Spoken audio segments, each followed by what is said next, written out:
दोस्तों, आप लोगों ने सुना होगा कि अमेरिका जो खुद को एक तो सुपर पावर बोलता है, साथ में एक डेमोक्रेटिक कंट्री भी है, उसने 3 जनवरी तड़के वेनेजुएला पर अटैक कर देता है। एक बहुत बड़ा मिलिट्री ऑपरेशन करता है। और कहाँ करता है? काराकस, जो वेनेजुएला की कैपिटल है, वहाँ पर हवाई हमला करता है। और सुबह सुबह वेनेजुएला की जो प्रेसिडेंट है, जो राष्ट्रपति हैं, निकोलस मादुरो, उनको अरेस्ट करके यूएसए ले जाता है। तो कहाँ से लगता है कि अमेरिका एक डेमोक्रेटिक कंट्री की तरह बिहेव करता है? क्योंकि जैसा भी हो, वेनेजुएला एक कॉन्स्टिट्यूशनली एक डेमोक्रेटिक कंट्री तो है। तो एक देश के ऊपर अटैक करना, अटैक करके उसकी देश की प्रेसिडेंट को अरेस्ट करके हैंडकप लगा करके घसीटते हुए तुम अपने देश में ले जाते हो, तो ये मतलब कैसा दादागिरी है, कैसा पुलिसगिरी है? तो ऐसा तो बिल्कुल नहीं होना चाहिए कि एक ही देश जो एक तो सुपर पावर बोलता है खुद को, साथ में डेमोक्रेटिक बोलता है, लोग चुनते हैं वहाँ के प्रेसिडेंट को, और वो किसी देश के ऊपर जाके अटैक करता है, मिलिट्री ऑपरेशन करता है, प्रेसिडेंट को उठा करके ले जाता है। तो ये सारा मामला जो भी है बहुत निंदनीय है।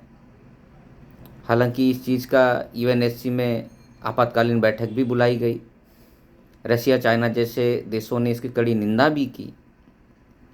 तो यहाँ पे सोचने वाली बात ये है कि दोस्तों, क्या किसी देश में हवाई हमला करना, क्योंकि वेनेजुएला जो देश है वो भी इतना कमज़ोर देश नहीं है अगर मिलिट्री के अकॉर्डिंगली देखा जाए।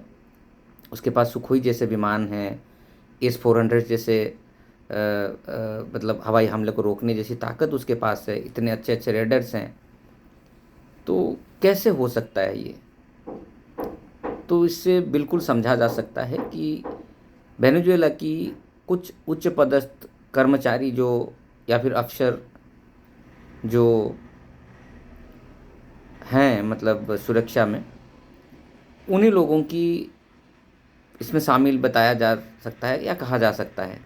और ये क्लियर भी है, हो सकता है, क्योंकि बिना किसी के शामिल हुए यूएसए इतनी बड़ी अटैक नहीं कर सकता, जाके सीधा कैपिटल पे अटैक कर देता है और देश के प्रेसिडेंट को उठा कर ले जाता है।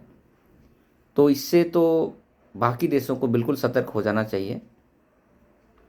समय रहते अगर इस चीज़ को सुरक्षा नज़रों से कैसे मतलब ऐसी घटनाएं दोबारा ना हो, या फिर यूएसए को इस चीज़ से रोका जाए, इसकी दादागिरी को रोका जाए, उस पर एटलीस्ट इंडिया को तो इस पर आवाज़ उठाना चाहिए खुल करके। जैसे मोदी जी के शासनकाल में हिंदुस्तान इतनी डेवलप किया हुआ है, चाहे वो इकोनॉमिकली कहिए या मिलिट्री कहिए, बहुत से मामलों में हमने बहुत आगे निकले हुए हैं।